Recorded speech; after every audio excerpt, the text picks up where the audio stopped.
आलस्य आपका एक और बहुत बड़ा शत्रु जो आपके मन में वास करता है और धीरे धीरे आपकी कार्यशैली का एक आधार ही बन जाता है।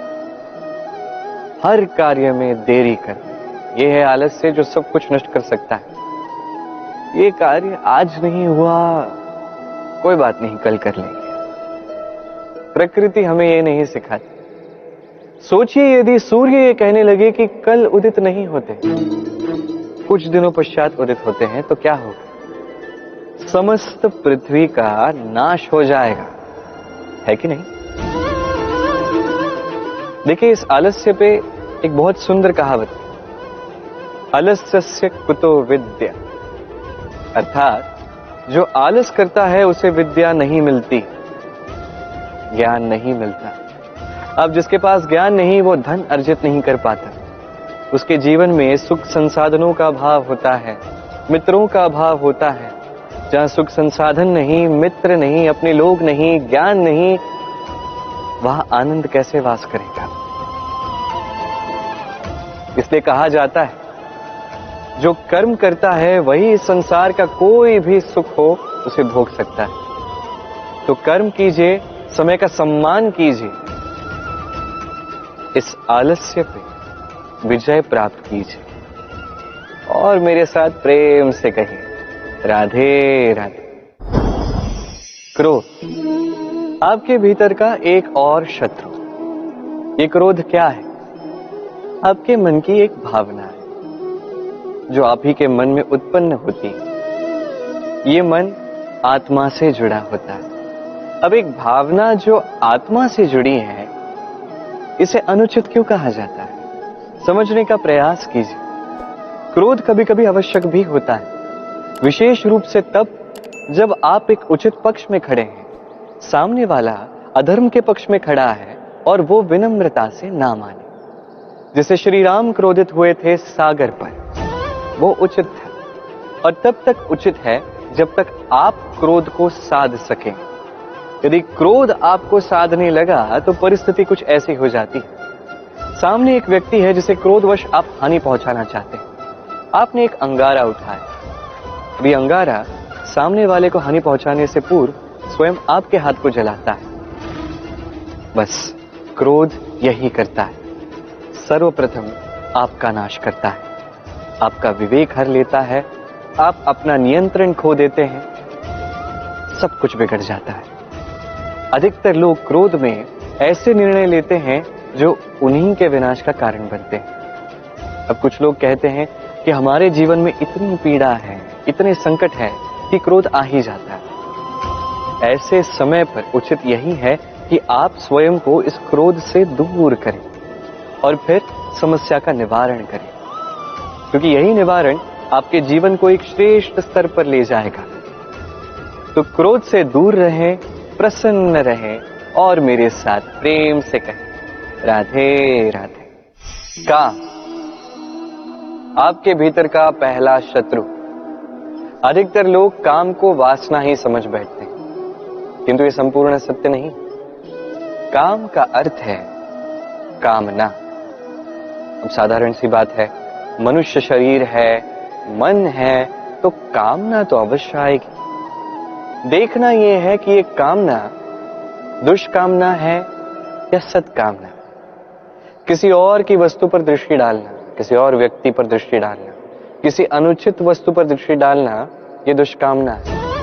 और ये दुष्कामना व्यक्ति से दुष्कर्म करवा के ही रहती है। स्मरण रखिएगा, जो व्यक्ति अपनी कामनाओं पर नियंत्रण रख पाता है वो उचित मार्ग पे भी रहता है, उचित लक्ष्य पे भी पहुंचता है।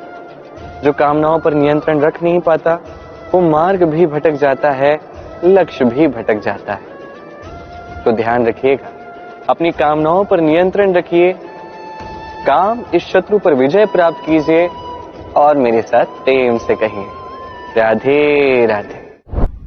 आज आरंभ करते हैं धन लक्ष्मी से। धन लक्ष्मी की कथा आज सुनते हैं। तो ये कथा है त्रेता युग की। साकेत नगरी में एक अत्यंत पराक्रमी राजा थे और ये राजा श्री राम के पूर्वज थे। इस पराक्रमी राजा का नाम त्रिशंकु था। हुआ कुछ ऐसा कि ऋषि विश्वामित्र और ऋषि वशिष्ठ इन दोनों में युद्ध हुआ। अब ऋषि वशिष्ठ ने राजा त्रिशंकु से सहायता ली और इस युद्ध में विजय प्राप्त कर ली। अब इस पराजय से अपमानित होकर ऋषि विश्वामित्र गहन तपस्या के लिए वन में चले गए। जब ये पूर्ण युद्ध हुआ और विजय प्राप्त हुई, तब राजा त्रिशंकु भेंट करने पहुंचे ऋषि वशिष्ठ के पास। अब मनुष्य के समीप कितना भी धन हो, कितना भी बल हो, कितनी भी सुख सुविधाएं क्यों ना हो, यदि उसमें लोभ आ जाए तो वो लोभ कभी नहीं रुकता जब तक वो स्वयं ना रोके।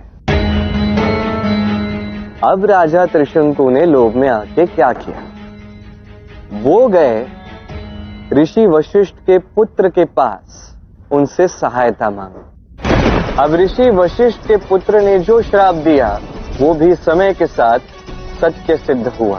जैसे जैसे समय बीतता गया, राजा त्रिशंकु ने अपना बल खो दिया, अपना राज्य खो दिया, अपना सारा धन खो दिया, वृद्ध हो गए।